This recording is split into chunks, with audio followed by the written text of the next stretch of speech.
CM ಮಾತಿಗೆ ಕಿಮ್ಮತ್ತಿಲ್ವಾ ಅಂತೇಳಿ ನೋಡಿ. ಇವತ್ತು ಬೆಳಗ್ಗೆ ಬಿಗ್ ಮಾರ್ನಿಂಗ್ ಅಲ್ಲಿ ನಮ್ಮ ಹಿರಿಯ ಸಹೋದರಿ ಜಯಪ್ರಕಾಶ್ ಶೆಟ್ಟಿ ಅವರು ಪ್ರಶ್ನೆಯನ್ನ ಮಾಡಿದ್ರು.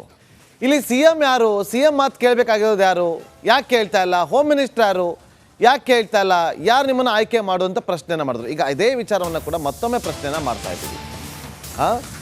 ಇಲ್ಲಿ ಪರಪ್ಪನ ಅಗ್ರಹಾರದಲ್ಲಿ ವರ್ಕಿ ಸಾಮ್ರಾಜ್ಯ ಹುಟ್ಕೊಂಡಿದ್ಯಲ್ಲ, ಸಿಎಂ ಅವರು ಟ್ವೀಟ್ ಮಾಡ್ತಾರೆ ಶಿಫ್ಟ್ ಮಾಡ್ತೀವಿ ಅಂತೇಳಿ, ಹೇಳಿಕೆ ಕೊಡ್ತಾರೆ ಶಿಫ್ಟ್ ಮಾಡಲಿ ಅಂತೇಳಿ. ಶಿಫ್ಟ್ ಮಾಡೋದಕ್ಕೆ ಯಾಕಿಷ್ಟು ಮೀನಾಮೇಷ, ಇಷ್ಟೆಲ್ಲ ಸಮಸ್ಯೆಗಳು ಉದ್ಭವ ಆಗ್ತಾ ಇದೆ ಯಾಕೆ? ಗೃಹ ಸಚಿವರ ಮೇಲೆ ಕೆಲ ಸಚಿವರು ಪ್ರಭಾವವನ್ನು ಬಳಸಿದ್ರ. ಗೃಹ ಸಚಿವರು ಹೋಗ್ತಾರೆ ಜೈಲು ಒಳಗಡೆ, ಅಧಿಕಾರಿಗಳ ಜೊತೆ ಮಾತಾಡ್ತಾರೆ, ಚರ್ಚೆ ಮಾಡ್ತಾರೆ, ಬರ್ತಾರೆ. ಇಮ್ಮಿಡಿಯೇಟ್ ಶಿಫ್ಟ್ ಮಾಡೋದಕ್ಕೆ ಏನು ಕ್ರಮ ಇದೆ ತಗೊಳ್ರಿ, ಯಾಕ್ರಿ ಇಷ್ಟೆಲ್ಲ ಆಗ್ತಿದೆ ಅಂತೇಳಿ ಹೇಳ್ಬೋದಿತ್ತು, ಯಾಕೆ ಹೇಳಿಲ್ಲ? ಪ್ರಭಾವ ಬೀರ್ತಿದ್ದಾರೆ ಯಾರಾದರೂ, ಅಥವಾ ಸಿ ಎಂ ಹಾಗೂ ಹೋಮ್ ಮಿನಿಸ್ಟರ್ ಮೇಲೆ ಯಾರಾದರೂ ಪ್ರೆಷರ್ ಆಗ್ತಿದ್ದಾರಾ? ಇಡೀ ಸರ್ಕಾರದ ಮೇಲೆ ಇವತ್ತು ಕೆಟ್ಟ ಹೆಸರು ಬರ್ತಾ ಇರುವಂಥ ವಿಚಾರ ಇದು. ಇಡೀ ಸರ್ಕಾರಕ್ಕೆ, ಗೃಹ ಇಲಾಖೆಗೆ.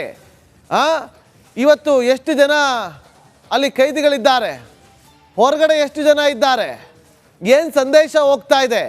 ಆದರೆ ಎಲ್ಲ ಸಂದೇಶಕ್ಕೂ ಕೂಡ ಬ್ರೇಕ್ ಹಾಕಬೇಕು ಅಂದರೆ ಏನು ಸಂದೇಶ ಹೋಗ್ತಾ ಇದೆ ಅಂತಂದರೆ, ಜೈಲ್ ಒಳಗಡೆ ಯಾರೇ ಇದ್ರೂ ದುಡ್ಡು ಕೊಟ್ಟರೆ ರಾಜಾತಿಥ್ಯ ಸಿಗುತ್ತೆ ಅಂತೇಳಿ.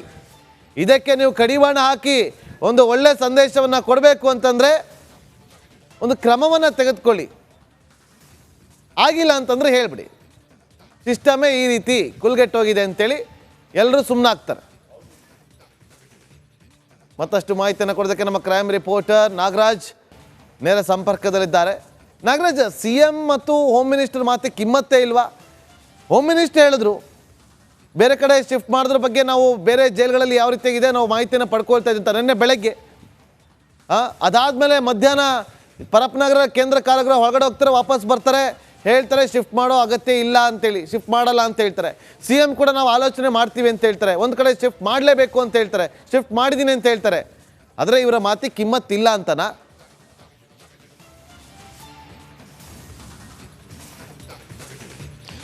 ಖಂಡಿತ ಆ ಅನುಮಾನಗಳೀಗ ಮೂಡ್ತಾ ಇರ್ತಕ್ಕಂಥದ್ದು ನಾಗೇಂದ್ರ. ಯಾಕಂತಂದ್ರೆ ಈ ಒಂದು ದರ್ಶನ್ ಮತ್ತೆ ಏನು ಆತನ ಜೊತೆ ಇದ್ದಂಥ ರೌಡಿ ಶೀಟರ್ ವಿಲ್ಸನ್ ಗಾರ್ಡನ್ ನಾಗನನ್ನ ಬೇರೆಡೆ ಶಿಫ್ಟ್ ಮಾಡ್ತೀವಿ ಅಂತ ನಿನ್ನೆ ಬೆಳಗ್ಗೆ ಅಷ್ಟೊತ್ತಿಗೆ ಒಂದು ಕಡೆ ಸಿ ಎಂ ಹೇಳ್ತಾರೆ, ಮತ್ತೊಂದು ಕಡೆ ಹೋಮ್ ಮಿನಿಸ್ಟರ್ ಭಾಳ ಸ್ಪಷ್ಟವಾಗಿ ಹೇಳ್ತಾರೆ ಅಗತ್ಯ ಬಿದ್ದರೆ ನಾವು ಆರೋಪಿಗಳನ್ನು ಕೂಡಲೇ ಶಿಫ್ಟ್ ಮಾಡ್ತೀವಿ ಅಂತಂತೇಳಿ. ಆದರೆ ಸಂಜೆ ವೇಳೆಗೆ ಈ ಮಾತುಗಳ ಬಗ್ಗೆ ಚರ್ಚೆ ಇರಲ್ಲ, ಮತ್ತೆ ಇಲ್ಲ ಇವರಿಬ್ಬರನ್ನ ಶಿಫ್ಟ್ ಮಾಡಲ್ಲ ಅನ್ನೋ ಮಾತುಗಳೀಗ ಕೇಳಿ ಬರ್ತಾ ಇರ್ತಕ್ಕಂಥದ್ದು. ಇದು ಯಾಕೆ ಆಗ್ತಾ ಇದೆ ಅಂತ ನೋಡಿದ್ರೆ ಪ್ರಮುಖವಾಗಿ 3 ವಿಚಾರಗಳು ಕಣ್ಮುಂದೆ ಬರ್ತವೆ. ಒಂದು, ಪ್ರಮುಖವಾಗಿ ನಟ ದರ್ಶನ್ಗೆ ಏನು ಜೈಲಿನಲ್ಲಿ ರೆಸಾರ್ಟ್ ಮಾದರಿಯ ಒಂದು ರಾಜಾತಿಥ್ಯವನ್ನ ಕೊಡಿಸ್ಲಿಕ್ಕೆ ಯಾರೆಲ್ಲ ಪ್ರಭಾವಿಗಳು ನೆರವಾಗಿದ್ರು ಅವರೇ ಸಹ ಈಗಲೂ ಸಹ ಹೋಮ್ ಮಿನಿಸ್ಟರ್ ಮತ್ತೆ ಸಿ ಎಂ ಮೇಲೆ ಪ್ರಭಾವವನ್ನು ಬೀರಿ ಇವು ಇಬ್ಬರನ್ನು ಶಿಫ್ಟ್ ಮಾಡದಂತೆ ತಡೀತಾ ಇದ್ದಾರೆ ಅಂತೇಳಿ ಬಹಳ ಸ್ಪಷ್ಟವಾಗಿ ಗೊತ್ತಾಗ್ತಾ ಇರ್ತಕ್ಕಂಥದ್ದು ಒಂದು ಕಡೆ. ಆದರೆ ಇನ್ನೊಂದು ಕಡೆ 2 ವಾರಗಳ ಹಿಂದೆ ಒಂದು ಏನು 26 ಜನ ರೌಡಿ ಶೀಟರ್ಗಳ ಮೇಲೆ ಕೋಕೋ ಕಾಯ್ದೆ ಹಾಕಿದ್ದಾರೆ, ಅವರನ್ನ ಬೇರೆ ಬೇರೆ ಜೈಲಿಗೆ ಶಿಫ್ಟ್ ಮಾಡಿ ಅವರಿಲ್ಲಿ ಆರ್ಗನೈಸ್ಡ್ ಕ್ರೈಮ್ ಮಾಡ್ತಾ ಇದ್ದಾರೆ ಅಂತೇಳಿ ನಗರ ಪೊಲೀಸ್ ಆಯುಕ್ತ ಬಿ ದಯಾನಂದ್ ಅವರು ಜೈಲು ಅಧಿಕಾರಿಗಳಿಗೆ ಪತ್ರವನ್ನು ಬರೀತಾರೆ. ಈ ವೇಳೆಯಲ್ಲಿ ಜೈಲು ಅಧಿಕಾರಿಗಳು ಒಂದಷ್ಟು ಕಾನೂನಾತ್ಮಕ ವಿಚಾರಗಳನ್ನು ಮುಂದಿಟ್ಟು ಅವರನ್ನು ಇದುವರೆಗೂ ಶಿಫ್ಟ್ ಮಾಡದೆ ಅವರ ಪತ್ರಕ್ಕೆ ಯಾವುದೇ ಕಿಮ್ಮತ್ತಿಲ್ಲದೆ ಸೈಡ್ಗೆ ಹಾಕಿರ್ತಕ್ಕಂಥದ್ದು. ಇದು 2 ವಿಚಾರ. ಆದರೆ 3ನೇ ವಿಚಾರ, ಇಲ್ಲಿ ಪ್ರಮುಖವಾಗಿ ಜೈಲಿಗೆ ಹೋಗುವಂಥ ಯಾವುದೇ VVIPಗಳು ಜೈಲಿಗೆ ಹೋದರೆ ಅಲ್ಲಿರ್ತಕ್ಕಂಥ ಜೈಲು ಅಧಿಕಾರಿಗಳಿಗೆ ಅವರಿಂದ ಸಿಗುವಂಥ ಈ ಲಂಚದ ರೂಪದ ಹಣ ಏನಿದೆ, ಇದರಿಂದಾಗಿ ಯಾವುದೇ ಆರೋಪಿಗಳನ್ನು ಅಲ್ಲಿಂದ ಬೇರೆ ಕಡೆ ಶಿಫ್ಟ್ ಮಾಡೋದಕ್ಕೆ ಒಪ್ಕೊಳ್ಳೋದಿಲ್ಲ. ಯಾವ ರೀತಿ ಬೇಕಾಗಿ ವ್ಯವಸ್ಥೆಯನ್ನು ಮಾಡಿಕೊಡ್ತಾರೆ, ಜೊತೆಗೆ ಅವರಿಂದ ಬರ್ತಕ್ಕಂಥ ಹಣವನ್ನು ಪಡೆಯೋದಕ್ಕೋಸ್ಕರ ಒಂದು ಏನು ನೆಟ್ವರ್ಕ್ ಮಾಡ್ಕೊಂಡಿದೆ ಜೈಲಿನಲ್ಲಿ, ಆ VVIPಗಳನ್ನು ಬೇರೆ ಕಡೆ ಶಿಫ್ಟ್ ಮಾಡೋದಕ್ಕೆ ಅವರೇ ಬಿಡ್ತಾ ಇಲ್ಲ. ಹೀಗಾಗಿ ಕಾನೂನು ವಿಚಾರಗಳನ್ನು ಮುಂದಿಡ್ತಾ ಇದ್ದಾರೆ ಅನ್ನೋ ಮಾತುಗಳು ಕೇಳಿ ಬರ್ತಾ ಇರ್ತಕ್ಕಂಥದ್ದು. ಸದ್ಯಕ್ಕೆ ಈ ಏನು ಇಷ್ಟೆಲ್ಲ ರಾಜ್ಯಾತಿಥ್ಯವನ್ನು ನೀಡ್ತಾ ಇದ್ರು ಸಾರ್ವಜನಿಕ ವಲಯದಲ್ಲಿ. ಓಕೆ ನಾಗರಾಜ್, ಓಕೆ ಒಂದು ಪ್ರಶ್ನೆ ಆಗಿರುವಂಥದ್ದು. ಸೊ ಇದಕ್ಕೆ ಜೈಲಧಿಕಾರಿಗಳು ಅನುಮತಿ ಕೊಡದೇ ಇದ್ರೆ ಆತ ಬರೋದಕ್ಕೆ ಸಾಧ್ಯ ಇಲ್ಲ. ಅಂದರೆ ಎಲ್ಲೋ ಒಂದು ಕಡೆಯಿಂದ ತಪ್ಪಿಸ್ಕೊಂಡು ಹೋಗ್ಬೋದು ಅನ್ನುವಂಥದ್ದು ಖಂಡಿತ ಸಾಧ್ಯ ಇಲ್ಲ. ಆತ ಅನುಮತಿ ಪಡ್ಕೊಂಡೇ ಬರಬೇಕು. ಹಾಗಿದ್ರೆ ಯಾವ ಅಧಿಕಾರಿಗಳು ಆತನಿಗೆ ಅನುಮತಿ ಕೊಟ್ಟರು ಅನ್ನುವಂಥದ್ದನ್ನು ತಿಳ್ಕೊಬೇಕಾಗತ್ತೆ. ಈ ಎಲ್ಲ ವಿಚಾರಗಳಿಗೆ ಸಂಬಂಧಪಟ್ಟಂತೆ ವಿಲ್ಸನ್ ಗಾರ್ಡನ್ ನಾಗ ಮತ್ತು ನಟ ದರ್ಶನ್ ಅವ್ರನ್ನ ವಿಚಾರಣೆಗೊಳಪಡಿಸ್ತಾರೆ. ಒಂದು ವೇಳೆ ಅವರು ಪೊಲೀಸರು ಕೇಳುವಂಥ ಎಲ್ಲ ಪ್ರಶ್ನೆಗಳಿಗೂ ಕೂಡ ಸಮರ್ಪಕವಾದಂಥ ಉತ್ತರವನ್ನು ಕೊಟ್ಟಲ್ಲೇ ಆದಲ್ಲಿ ಆಗ ತನಿಖಾಧಿಕಾರಿಗಳು ಅವರ ಹೇಳಿಕೆಯನ್ನು ದಾಖಲಿಸ್ತಾರೆ. ಒಂದು ವೇಳೆ ತನಿಖಾಧಿಕಾರಿಗಳ ಪ್ರಶ್ನೆ ಸಮರ್ಪಕವಾಗಿ ಉತ್ತರವನ್ನು ನೀಡದೆ ಹೋದಲ್ಲಿ ಆಗ ಮುಂದಿನ ದಿನಗಳಲ್ಲಿ ಇವರಿಬ್ಬರನ್ನು ಕೂಡ ವಶಕ್ಕೆ ಪಡ್ಕೊಳ್ಳೋದಕ್ಕೆ ಕೋರ್ಟಿಗೆ ಮನವಿಯನ್ನು ಸಲ್ಲಿಸುವಂತ ಸಾಧ್ಯತೆ ಇದೆ ಮತ್ತು ಅವ್ರನ್ನ ವಶಕ್ಕೆ ಪಡ್ಕೊಂಡು ಪೊಲೀಸರು ತಮ್ಮದೇ ರೀತಿಯಲ್ಲಿ ವಿಚಾರಣೆಯನ್ನು ನಡೆಸುವಂತ ಸಾಧ್ಯತೆ ಕೂಡ ಇದೆ. Nagendra, okay, thank you Sunil ನಿಮ್ಮೆಲ್ಲ ಮಾಹಿತಿಗಾಗಿ. ನಮಸ್ಕಾರ, ನೀವು ನೋಡ್ತಾ ಇದ್ದೀರಾ ರಿಪಬ್ಲಿಕ್ ಕನ್ನಡ. ನಾನು ನಾಗೇಂದ್ರ ಬಾಬು. ದರ್ಶನ್ ವಿಚಾರವಾಗಿ ಚರ್ಚೆಗಳಾಗ್ತಾ ಇರೋದು ಒಂದು ಕಡೆ ಆದರೆ, ಪರಪ್ಪನ ಅಗ್ರಹಾರ ಕೇಂದ್ರ ಕಾರಾಗೃಹ ಅದರ ಬಗ್ಗೆ ದೊಡ್ಡ ಮಟ್ಟದಲ್ಲಿ ಚರ್ಚೆ ಆಗ್ತಾ ಇದೆ. ಹಾಗೆ ನೋಡಿದ್ರೆ ಹೇಳೋದು ಪುರಾಣ, ತಿನ್ನೋದು ಬದನೆಕಾಯಿ ಅಂತಾರಲ್ಲ, ಹಾಗೆ ಆಗ್ತಾ ಇದೆ. ಕಂಪ್ಲೇಂಟ್ ಕೊಡ್ತಾರೆ, ಆ ಕಂಪ್ಲೇಂಟಲ್ಲಿ ಹೇಳ್ತಾರೆ ಅವೆಲ್ಲ ರೂಲ್ಸ್ ಫಾಲೋ ಮಾಡ್ತಾ ಇದೀವಿ, ಆದರೆ ರೂಲ್ಸ್ ಬ್ರೇಕ್ ಆಗಿದೆ ಅಂತೇಳಿ.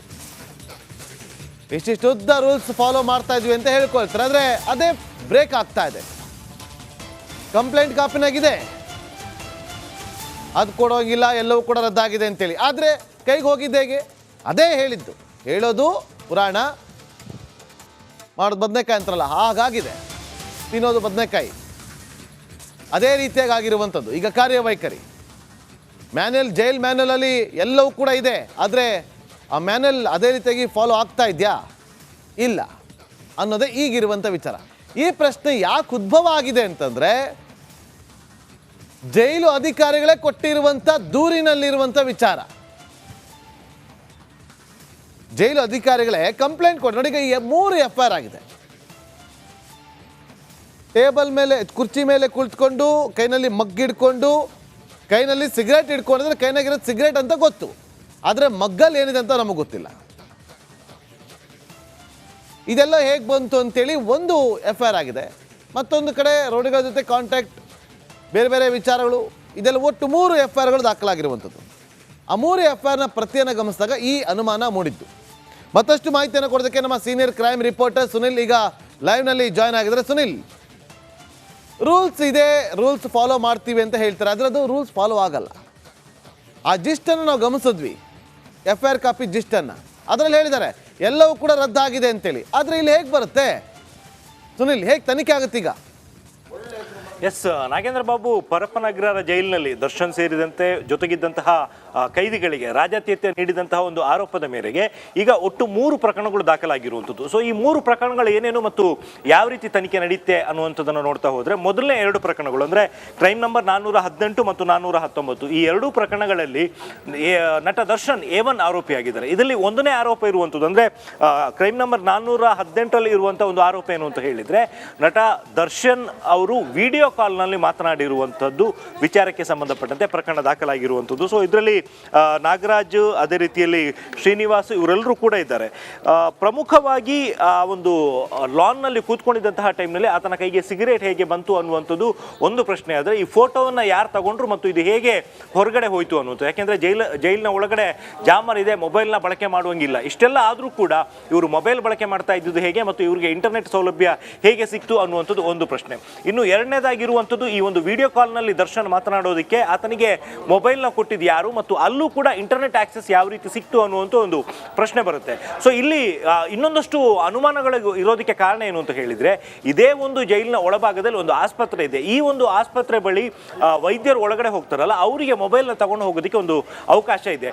ಅವರು ತಗೊಂಡು ಹೋಗಿದ್ದಂತಹ ಟೈಮ್ನಲ್ಲಿ ಅವರೇನಾದರೂ ಮೊಬೈಲ್ನ ಕೊಟ್ರ ಅನ್ನುವಂಥ ಒಂದು ಅನುಮಾನ ಕೂಡ ಇದೆ. ಇನ್ನು ಮೂರನೇದಾಗಿ ಇರುವಂತಹ ಮತ್ತೊಂದು FIR ಅಂತ ಹೇಳಿದರೆ, ಇದು CCB ಅಧಿಕಾರಿಗಳು ದಾಳಿ ಮಾಡಿದಂತಹ ದಿನ 24ನೇ ತಾರೀಕು. ಅದರ ಹಿಂದಿನ ದಿನ ರಾತ್ರಿ ಅಂದರೆ 23ನೇ ತಾರೀಕು ರಾತ್ರಿ ಜೈಲಿನ ಒಳಗಡೆಯಿಂದ ಕೆಲವೊಂದು ವಸ್ತುಗಳನ್ನು ಹೊರಗಡೆ ತಗೊಂಡು ಹೋಗಲಾಗಿದೆ ಅನ್ನುವಂಥ ಒಂದು ಆರೋಪ ಇರುವಂಥದ್ದು.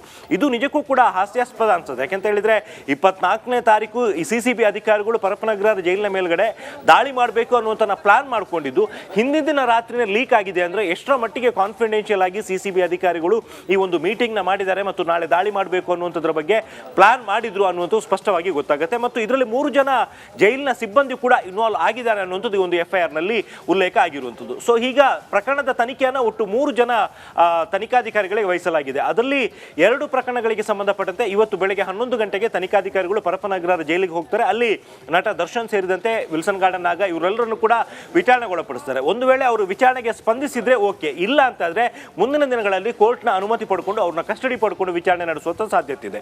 ಮತ್ತೊಂದು ಪ್ರಕರಣ, ಜೈಲಿನಿಂದ ವಸ್ತುಗಳನ್ನು ಹೊರಗಡೆ ತಗೊಂಡು ಹೋಗಿದ್ದಕ್ಕೆ ಸಂಬಂಧಪಟ್ಟಂತೆ ಎಲೆಕ್ಟ್ರಾನಿಕ್ ಸಿಟಿ ACP ಅವರ ನೇತೃತ್ವದಲ್ಲಿ ತನಿಖೆ ಆಗುತ್ತೆ. ಸೊ ಆ ಸಂದರ್ಭದಲ್ಲಿ CCTV ಫುಟೇಜ್ಗಳನ್ನು ಚೆಕ್ ಮಾಡಿ ಯಾರ್ಯಾರು ಇದರಲ್ಲಿ ಇನ್ವಾಲ್ವ್ ಆಗಿದ್ದಾರೆ ಅನ್ನೋದಕ್ಕೆ ಸಂಬಂಧಪಟ್ಟಂತೆ ತನಿಖೆ ನಡೆಯುತ್ತೆ. ನಾಗೇಂದ್ರ, ಸುನಿಲ್ ಹಾಗೆ ಸಂಪರ್ಕದಲ್ಲೇ ರೀ.